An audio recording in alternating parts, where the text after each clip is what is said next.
চরমনের পীর সাহেব কসম কেটে কথা বলেছেন, আওয়ামী লীগের দালালি করেননি। এখন কি চরমনের পীর সাহেবের কাফারা দিতে হবে না? আমার প্রাণপ্রিয় ভাই ও বন্ধুরা, আপনারা হয়তো অনেকেই জানেন, যেই ছাগলের গলার মধ্যে রশি থাকে না, সেই ছাগল কিন্তু অন্যের জমিনের ফসল নষ্ট করে ফেলে। তার জমিনের মধ্যে গিয়ে কামড় দেয়, তার গলার মধ্যে রশি না থাকার কারণে সে তার জমিনের মধ্যে গিয়ে আবাদ নষ্ট করে ফেলে। তো আপনারা স্ক্রিনে যেই আলেম সাহেবকে দেখতে পাচ্ছেন, সে কখন কি বলে না বলে সে নিজেও জানে না। মানে ওই ছাগলের মতো, যে ছাগলের গলার মধ্যে রশি নাই, সেই ছাগলের মতো। আপনারা অনেকেই আমাকে বলতে পারেন যে একজন আলেমকে আপনি এইভাবে বলছেন। ভাই, উনি আলেম ঠিক আছে, আমিও স্বীকার করছি উনি একজন প্রতিবাদী আলেম। উনার প্রতিবাদ কি শুধু ইসলামী আন্দোলন বাংলাদেশের ক্ষেত্রেই থাকে? অন্য ক্ষেত্রে থাকে না। ইসলামী আন্দোলন বাংলাদেশকে নিয়ে এসে মাঝে মাঝে এমন এমন কথা বলে যেগুলো কথার কোনো যুক্তি থাকে না, অথচ অন্য কত সংগঠন আছে কত পরিমাণে আকাম কুকাম করছে, সেগুলোকে নিয়ে এসে কোনো প্রকার কথাই বলছে না। শুধু ইসলামী আন্দোলন বাংলাদেশকে নিয়েই তারা জ্বালাপোড়া। মাঝে মাঝে দুই একটা ভালো ভিডিও তৈরি করে ইসলামী আন্দোলন বাংলাদেশের পক্ষে যায় এমন ভিডিও তৈরি করে, আর বেশিরভাগ ভিডিও সে তৈরি করে ইসলামী আন্দোলন বাংলাদেশের বিপক্ষে। আর এমন ভুল ধরে যেগুলো ভুল বললে চলে না, এগুলোকে বলা হয় ভিউ ব্যবসা। আসুন আগে তার কথাগুলোকে শুনি। ইসলামী আন্দোলন বাংলাদেশের প্রধান আমির মুফতি রেজাউল করিম হুজুর পীর সাহেব চরমনাই, উনাকে নিয়ে কি বলেছেন? চরমনাই হুজুর কসম করে বললেন, আবার বলছি যে খোদা কসম করে বলছি, আওয়ামী লীগের দালালি দূরের কথা, বাংলাদেশের ভিতরে আওয়ামী লীগের বিরুদ্ধে যত প্রোগ্রাম, যত বক্তব্য, যাহা কিছু আমাদের বাইরে করছে কারা। অথচ দেখুন হুজুর নিজেই বলছে আওয়ামী লীগের পক্ষে তিনি কি করেছেন। আপনি হয়তো তার প্রথম ভিডিও ক্লিপটা দেখেছেন। চরমনাই পীর সাহেবের একটা ভিডিও ক্লিপ এখানে দেখালো। চরমনাই পীর সাহেব প্রধান আমির, তিনি বলছেন যে বারবার করে কসম করে বলছে যে আমাদের থেকে আওয়ামী লীগের বিরুদ্ধে অবস্থান কারা বেশি নিয়েছিল। কসম করে বলছি, দালালি তো দূরের কথা, অন্যান্য সংগঠন থেকে আওয়ামী লীগের বিপক্ষে ইসলামী আন্দোলন বাংলাদেশের পক্ষ হতেই বেশি প্রতিবাদ করা হয়েছে, তাদের বিপক্ষে দাঁড়ানো হয়েছে। সেই কথাটাকে এনে আরেকটা ভিডিওর সাথে লাগিয়ে দিচ্ছে। আসুন আগে সেই ভিডিও ক্লিপটা দেখি। আমি করিয়ে দিয়েছিলাম আওয়ামী লীগের ইউনিয়ন কোন কাউন্সিল বরিশালের আশেপাশে কোন ইউনিয়নে করার মতো কোনো পরিবেশ তারা তৈরি করতে পারে নাই। তখন তিনি আমার কাছে সংবাদ পৌঁছাইছিলেন যে আমরা চরমনাই ইউনিয়ন একটা আমাদের দলীয় কাউন্সিল করতে চাই। তখন আমি বলছিলাম যে চাচাকে বলবেন সে নিরাপদে সুন্দরভাবে তার কাউন্সিল অধিবেশন সে চরমনাইতে করতে পারবে। তখন আপনারা লক্ষ্য করেছেন যে আমি নিজে বসে থেকে সেখানে চরমনাই ইউনিয়নে আওয়ামী লীগের সেই কাউন্সিল অধিবেশন আমি করিয়ে দিয়েছিলাম। মানে এখানে স্ক্রিনে থাকা এই আলেম সাহেব এখানে প্রমাণ করার চেষ্টা করলো যে পীর সাহেব হুজুর যে কসম করে বললো যে আওয়ামী লীগের দালালি তো দূরের কথা, তাদের বিপক্ষে আমরা অবস্থান নিয়েছিলাম সবচেয়ে বেশি। এই আলেম সাহেব এখানে প্রমাণ করার চেষ্টা করলো যে এটা মিথ্যা কথা বলেছে, মিথ্যা কসম কেটেছে, তারা আওয়ামী লীগের দালালি করেছে। এটাই সে এখানে প্রমাণ করার চেষ্টা করছে। আর তা না হলে এই ভিডিও ক্লিপটা কেন দেখালো? আসলে এই ভিডিও ক্লিপটার মধ্যে কি ছিল, এখানে মূলত কি ঘটেছিল? আওয়ামী লীগ যখন বাংলাদেশের ক্ষমতাশীল ছিল তখন তাদের পক্ষ হতে বলা হয়েছে যে চরমনের মধ্যে তারা দলীয় ভাবে ওরকম সফল ভাবে তারা কোনো কাজ করতে পারছে না। তো চরমনের পক্ষ হতে ইসলামী আন্দোলন বাংলাদেশের প্রধান আমির মুফতি রেজাউল করিম হুজুর পীর সাহেব চরমনাই, উনার সহযোগিতায় আওয়ামী লীগ যেন সেখানে কাজ করতে পারে তেমন ব্যবস্থা নিজের দায়িত্ব নিয়ে করে দিয়েছে। আমার প্রাণপ্রিয় ভাই ও বন্ধুরা, উনি যে এখানে এত পাকনামি করে কথা বলছে, মনে হচ্ছে যে একদম ফাটিয়ে ফেলবে সবকিছু। ইসলামের যত এলেম আছে তিনি অর্জন করে ফেলেছে, এত এলেম অর্জন করে ফেলেছে। তো আওয়ামী লীগ সরকার থাকতে কি ছিটতে পেরেছে? ওনার মতো কিন্তু অনেকেই গর্জন দিচ্ছে, একটা পশমও কিন্তু ছিটতে পারেনি, কিচ্ছু করতে পারেনি। আপনি আমি সবাই জানি যে রাষ্ট্রপ্রধান হচ্ছে সবচেয়ে বেশি পাওয়ারফুল, সবচেয়ে বেশি শক্তিশালী। আওয়ামী লীগ সরকার যখন বাংলাদেশে ক্ষমতাশীল ছিল, তার সাথে সে যদি একটা কথা বলে, আওয়ামী লীগ সরকার যদি একটা কথা বলে, সেই কথা মানতে কি বাধ্য নয়? বর্তমান যেমন জনাব তারেক রহমান সাহেব প্রধানমন্ত্রী হিসেবে আছেন, তিনি যদি এখন এই আলেম সাহেবকে একটা কথা বলে যে তুমি আমার সাথে এসে দেখা করবা, সে কি পারবে দেখা না করে থাকতে? সরকার প্রধানের থেকে কে বেশি শক্তিশালী? আর শরিয়ার বাইরে তো কোনো কাজ করতে চায়নি। ইসলামকে এটা শিখিয়েছে যে ক্ষমতাশীল দল যার সাথে টেক্কা দিয়ে তুমি পারবে না, তাকে তুমি প্রতিরোধ করে দাও, তার প্রতিরোধে তুমি দাঁড়াও। সে কি আওয়ামী লীগ শরীয়তের বিধানের বাইরে সেখানে অবস্থান নিয়েছিল? সে আওয়ামী লীগের পক্ষ হতে বলা হয়েছিল যে চরমনের মধ্যে তারা কোনো কাজ করতে পারছে না, চরমনের পক্ষ হতে আওয়ামী লীগকে সেখানে কাজ করার জন্য ব্যবস্থা করে দিয়েছে। আপনারা কি মনে করেন এই হুজুর সাহেবের কথা কি ঠিক আছে? মানুষের উপর জুলুম করে একটা বেধর্মীর কথা বলি, একটা মানুষ ইসলাম ধর্ম গ্রহণ করেনি, তাকে কি লাঠি দিয়ে পিটিয়ে আপনি ইসলাম ধর্ম গ্রহণ করাবেন? একটা মানুষ নামাজ পড়েন, আপনি কি তাকে লাঠি দিয়ে মেরে নামাজ পড়াবেন? এটা কি শরীয়তের আইন কি বাংলাদেশে বাস্তবায়ন আছে? শরীয়ত যেভাবে বলেছে একটা বেনামাজিকে কিভাবে নামাজি বানাতে হয়, এটাকে আপনি এখন প্রয়োগ করতে পারবেন দাওয়াত ছাড়া? মানুষের সাথে নরম না হলে, নমনীয় ভাবে কথা না বলে একটা মানুষকে কি আপনি হকের পথে নিয়ে আসবেন?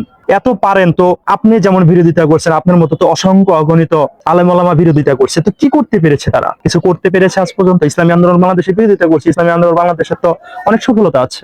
লক্ষ লক্ষ মানুষ সেখানে গিয়ে নামাজ কালাম পড়তে শুরু করেছে, পর্দা করতে শুরু করেছে, ইসলামের পথে হাঁটতে শুরু করেছে। তো তাদের বক্তব্য শুনে, তাদের এই গর্জন শুনে, এই প্রতিবাদ শুনে আজ পর্যন্ত কয়টা মানুষ দিনের পথে ফিরে এসেছে? হ্যাঁ, বিরোধিতা করা ভালো, বিরোধিতা থাকলে একটা মানুষ অটল থাকে, সঠিক রাস্তায় থাকে। তবে এটার নাম কি বিরোধিতা? পীর সাহেব হুজুর কসম করে বলেছে যে দালালি করি না। এটা কি দালালি হলো? চরমনের মধ্যে চরমনের ঘাঁটি, চরমনের হুজুরের ঘাঁটি, সেখানে নিজের দায়িত্বে আওয়ামী লীগকে কাজ করার সুযোগ করে দিয়েছে। তো এখানে দালালির কি আছে? মানে ভিউজ ব্যবসা ছাড়া আর কিছু নাই। এই মানুষটাকে হয়তো আপনারা, এই মানুষটার ভিডিও আপনারা হয়তো আরো দেখেছেন। তার বিরোধিতা শুধু চরমনাইকে নিয়ে, অন্যান্য বিষয় নিয়েও বিরোধিতা করে। তবে দেখেন, ইসলামী সংগঠন, বেশিরভাগ ইসলামী সংগঠন নিয়ে এসে বিরোধিতা করে না। তাদের ভুলের শেষ নেই, তার মানে ওইগুলো তাদের ভালো লাগে। এই যে জামায়াতের আমির কি করছে ইসলামের নামে, এগুলো নিয়ে কিন্তু কোনো বিরোধিতা নেই। আর এই শায়েখে চরমনাই তো খুল্লা আওয়ামী লীগের প্রশংসায় একদম পঞ্চমুখ ছিল। শুনুন, জানতে হবে বঙ্গবন্ধুর পরিবার ইরাকের বিদেশি অনেক আগে এখানে আসছে ধর্ম প্রচার করার জন্য। তারা জাতিগতভাবে ধার্মিক, তার বাবা ধার্মিক, তার দাদা ধার্মিক, তার সমস্ত গোষ্ঠী ধার্মিক।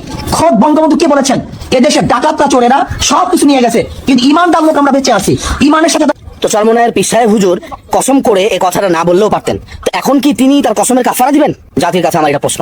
উনি জাতির কাছে প্রশ্ন করেছে, চরমনাই পীর সাহেব কসম যে কেটেছেন, এখন কি কাফারা দিতে হবে? সাধারণভাবে কসম করে কথা বলার পরেও মানুষ বিশ্বাস করছে না সত্যটা, আর কসম ছাড়া বললে তো পাত্তাই দিবে না। এই যে তোমার মতো অনেক মানুষই পাত্তা দিবে না। কসম করে কথা বলার পরও তুমি এখানে কাউন্টার দিচ্ছ, অথচ তোমার দ্বারা ইসলামের কি উপকার হয়েছে আমি জানি না, শুধু নিজেরই উপকার হয়েছে। ইসলাম শিখেছো, কয়েকটা ভিউজ ব্যবসা করে খেতে পারছো, এটাই, এছাড়া আর কিছু না। এই যে শায়েখে চরমনাই এখানে যে বঙ্গবন্ধুর পরিবারের কথা বললো, শায়েখে চরমনাই বঙ্গবন্ধুর পরিবারের ইতিহাস সম্পর্কে জানাবো, তারা বাংলাদেশে কিভাবে এসেছে, বঙ্গবন্ধুর ইতিহাস, তার পরিবারের লোকগুলো কি ছিল। তারা একজন মুসলিম পরিবারের মানুষ ছিল। এটা শেখ হাসিনাকে স্মরণ করিয়ে দিয়েছে যে শেখ হাসিনা, আপনি যে ইসলামের বিপক্ষে অবস্থান নিচ্ছেন, আপনার বাবার যে গোষ্ঠী ছিল, আপনাদের যে গোষ্ঠী আছে, তারা কিন্তু ধার্মিক, তারা কিন্তু ইসলাম ধর্মে বিশ্বাসী। ইরাক থেকে নাকি ইরান থেকে বাংলাদেশের এই ভূখণ্ডতে এসেছিল দিনই কাজ করতে, ওনাকে স্মরণ করিয়ে দিয়েছে। এটা কি দালালি? সবসময় কি খালি গর্জন দিবে? কিছু কিছু কথা আছে না যে ঠান্ডা মাথায় তাদেরকে মনে করিয়ে দেওয়া যে আপনি যে ইসলামের বিপক্ষে অবস্থান নিচ্ছেন, শরিয়ার বাইরে কাজ করছেন, আপনার বাবার ইতিহাসটা একটু পড়ে দেখেন। এগুলা কথা স্মরণ করিয়ে দেওয়ার জন্যই কিন্তু ইসলামী আন্দোলন বাংলাদেশের সিনিয়র নায়েবে আমির মুফতি ফয়জুল করিম হুজুর শায়েখে চরমনাই তিনি বঙ্গবন্ধুর ইতিহাস সম্পর্কে কথা বলেছেন। তিনি ইতিহাস জানেন, ইতিহাস পড়েছেন, সে সম্পর্কে কথা বলেছেন। এটাকেও এনে এখানে দালালির একটা আত্মা ফালিয়ে দিয়েছে। মানে ভিউজ ব্যবসা কাকে বলে? আমার কথা হলো, উনি যদি এতই বুঝে, এতই যদি পারে, ইসলামী আন্দোলন বাংলাদেশের বাইরে গিয়ে একটা সংগঠন বানাক না। কতজন মানুষ উনার কথা শুনে দিনের পথে আসে, কতজন মানুষ উনার কথা শুনে আল্লাহওয়ালা হয় আমরা দেখি। প্রয়োজন হলে তো উনার দলটা যদি ইসলামী আন্দোলন বাংলাদেশ থেকে বেশি ভালো হয়, বেশি আল্লাহওয়ালা হয়, আমরা এখান থেকে তার এখানে চলে যাব। কিন্তু উনি আগে করে দেখাক না, এটা তো পারবে না। এটার নাম কি বিরোধিতা? চরমনাই পীর সাহেব কসম করে বলল, আমরা আওয়ামী লীগের কোনো দালালি করিনি।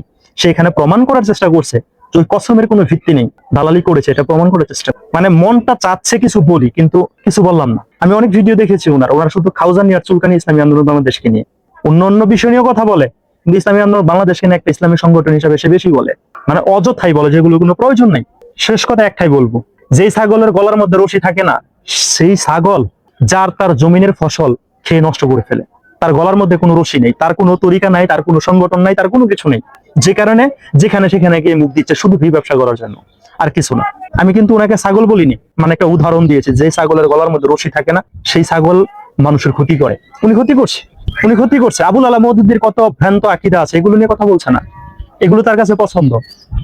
হিজবুত তাওহীদ ইসলামের নামে কি করছে, সেগুলো নিয়ে কথা বলছে না, এগুলো তার খুব পছন্দ।